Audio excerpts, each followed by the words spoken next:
Hello, this is NY Hunter coming to you today with one of my other favorite instruments of the kitchen. We already know about the Instant Pot. We cooked something and made a video about that earlier. And now we're going to use my Joule Sous Vide. I love it because it's really small, got no buttons or anything, which some people don't like. There's a company called Anovo, and they make one with a nice big keypad, but it's also extra large. They do have a small version too, but not as small as this, I believe. I haven't tried it. But this, we just put in the pot, add water, plug it in, and everything is controlled via an app as well, as far as settings, time, setting the thickness, etc, etc, etc. And yeah, we just leave it and let it cook. So let's go ahead and start that. Okay, so we'll be making 2 mini pork chops for my boy. And how do we set up is we just throw them into a Ziploc bag and we leave an air pocket on top, probably zip it a little bit, and dunk it in the water. And then I'll post the pictures of the controls in a bit because they'll be on my phone, so you won't be able to see them at the moment.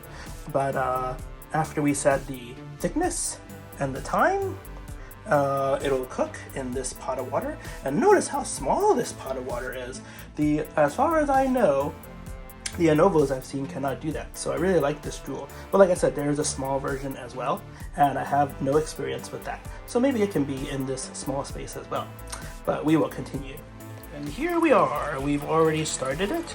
You'll see the yellow light. It's Wi-Fi enabled, by the way, so when it's green, it'll be ready to go, or you can check the app. Pictures are in the corner. So for those who don't know, sous vide is cooking with hot water, as you see here. But the hot water and the heat don't actually touch the food directly. As in this example, we have 2 thin pork chops that are in this Ziploc bag that will go in the water, but we won't actually overlap the pork chops, and you shouldn't overlap your food. You should allow the water to be able to circulate around it and touch every piece of the food, but not actually, and not be blocked, I should say. Alright, and that's it.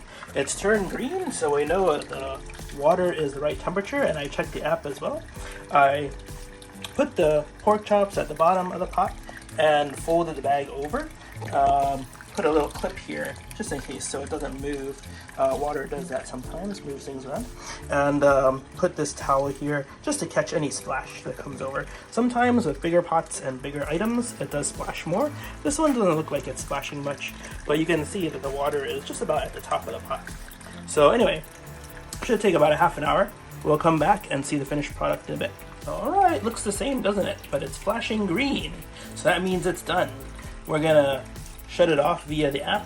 We're gonna pull the bag out, take out the pork chops, chop them up on a plate for my son, and he can start eating with rice. There is one thing I wanted to mention was when I set the power, or the way I like the pork chop, I did set it for firm and fibrous. They have different levels, but that's just because my son, is a kid, and we don't want him to eat anything that might be a little underdone, if it is at all. So if it was me, I'd usually get the favorite, which is a little bit less done. But for his safety, of course, I picked something a little bit with higher temperature for firm and fibrous. But he loves it just the same. Off to the picture of the pork chop. Oh, and by picture, I meant video, of course. So these 2 pieces are done, firm and fibrous, but not super overdone. I've had this before, so when he didn't finish them, and they're very good. Okay, here's one piece, and he does like them cut into cubes, so I've done that for him.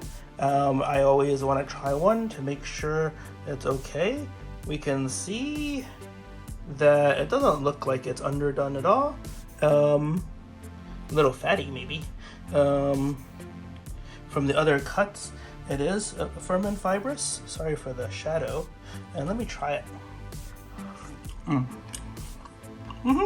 That's gonna be good for him. A little salt, a little pepper, maybe a little less pepper, but yeah, that'll be good.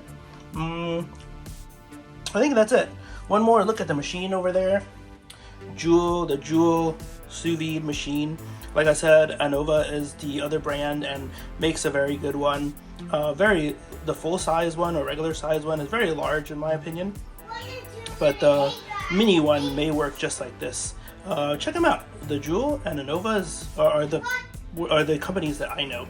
And yeah, that's it for now. If you liked, please thumbs up and subscribe, and we'll talk again soon. Oh yeah, and here's the other one. I know I said goodbye to you guys already, but I forgot actually to mention one more thing, is that after sous vide, you can see it's very light colored, even though it's done. And some people might be out there saying, what the heck, you're gonna eat it like that? And that's right. A lot of people, not just a few, but a lot, like to finish up sous vide with a pan sear or a broil in a toaster oven or on an iron pan. And in this case, my son likes it this way, and so do I. A lot of things that come out of the sous vide, the Instant Pot, in many ways, I like without searing, and it's actually really good. If you've never tried it before, I encourage you to try it, and let me know what you think. Thank you guys, and like I said, like I always say, stay safe and be well. Talk to you later. Bye-bye.